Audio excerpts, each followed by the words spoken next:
everyone. I hope you are having a wonderful day. I'm so glad you're joining me for this session of Cultural Compass, Navigating Your Global Classroom with me, Dr. Emma Howes. So let's get started.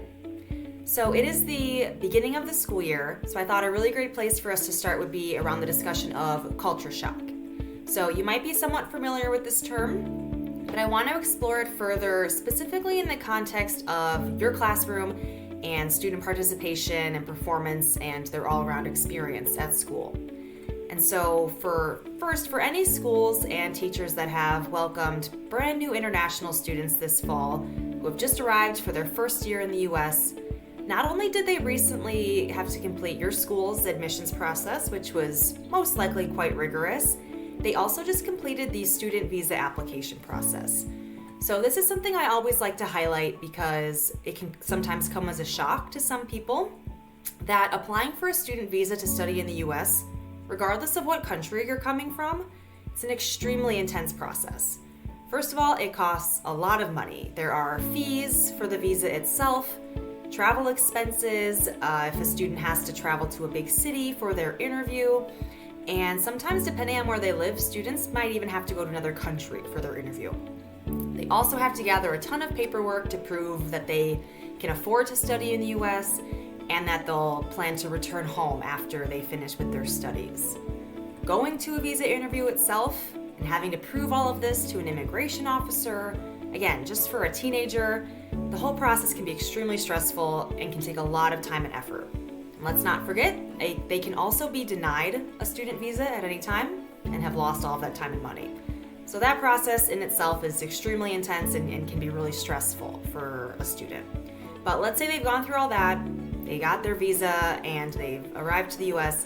They have since said goodbye to their mom and dad, maybe for the first time ever, and are thrown into a completely new world, new language, new school, new culture, and again, all for 14, 15, maybe 16-year-old. So this is where culture shock may start to play a role in your students' behaviors in their classroom. Again, you've probably heard the term culture shock before, especially if you ever studied abroad or had any long-term international trips or travel.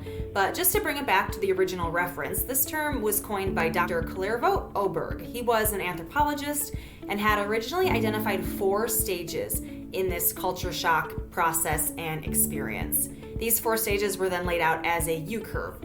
So starting at the top of the U-curve is the honeymoon phase. This is when everything is really happy, everything is new and exciting, everything's looking really positive.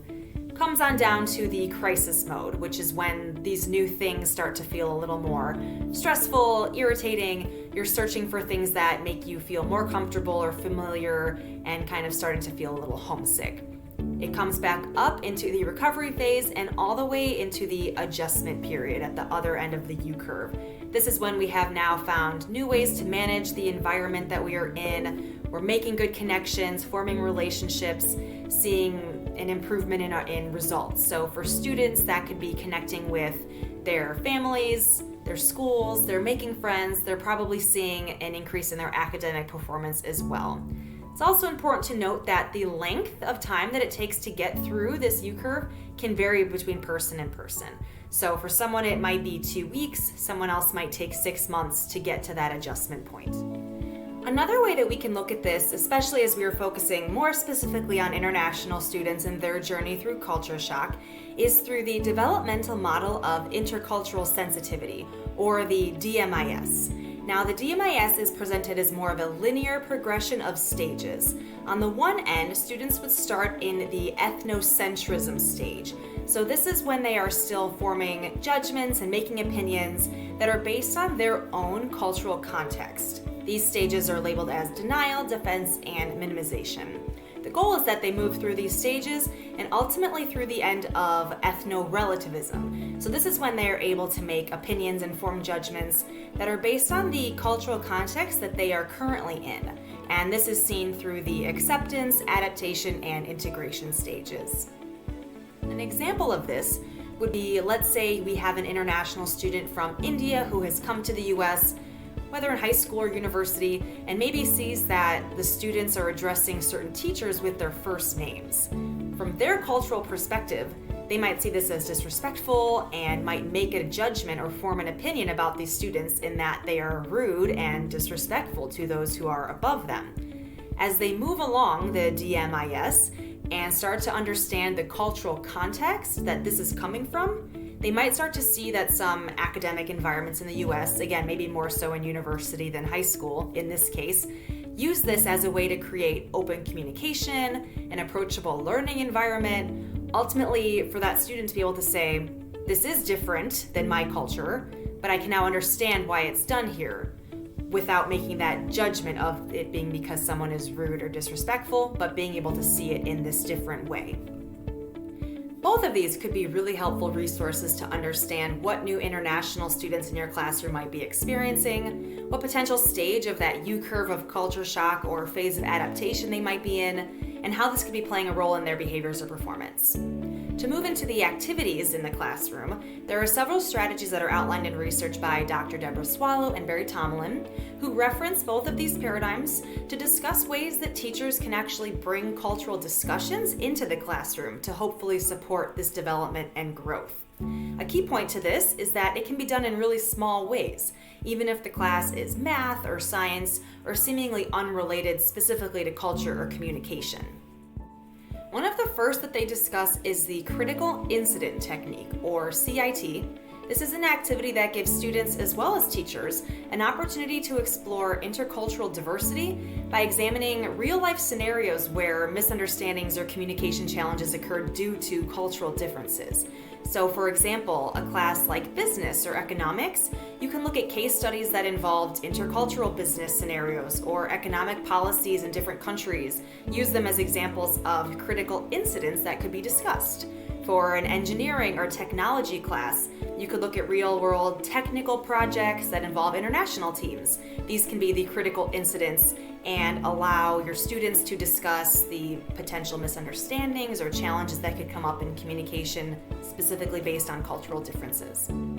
After those discussions and analysis, a helpful follow-up activity could be the Map, Bridge, Integrate process, or MBI.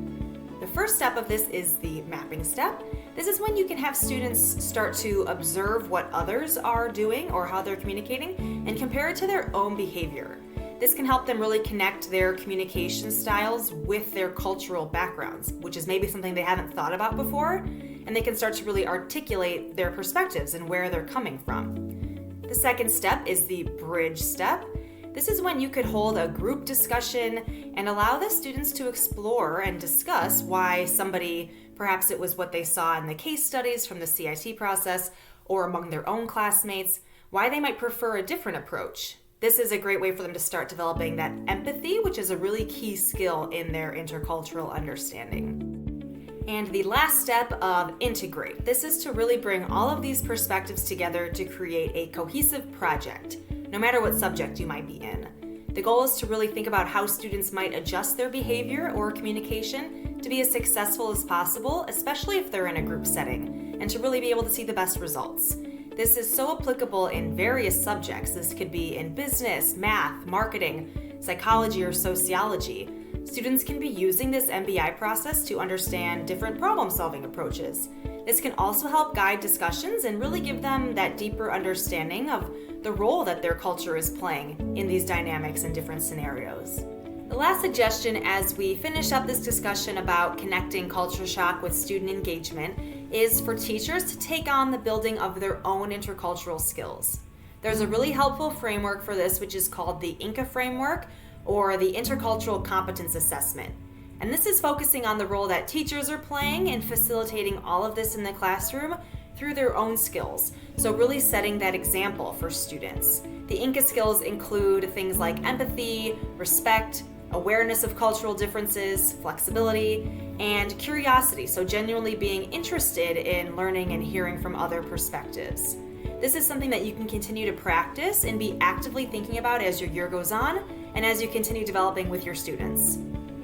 So that was a lot of information, a lot of different sources and references, all of which I hope you check out further after finishing this video. But to close, I hope you keep in mind that as the year begins and you have new international students in your classes, whether there's 1 or 10, just to remember the emotional journey that they have just been on of traveling to get here, and now the potential culture shock they might be experiencing upon arrival, now that they're immersed in this new world and culture.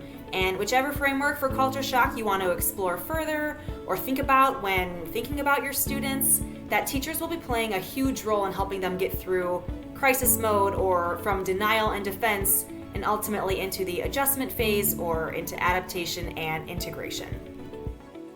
Thank you all so much for watching. Make sure you subscribe to the Cambridge Insider YouTube channel so that you don't miss any of our upcoming videos, including the next Cultural Compass video, in which we will build off of this conversation about culture shock and start to look at the concept of acculturation and acculturative stress, specifically as it pertains to international students. So thank you and see you next time.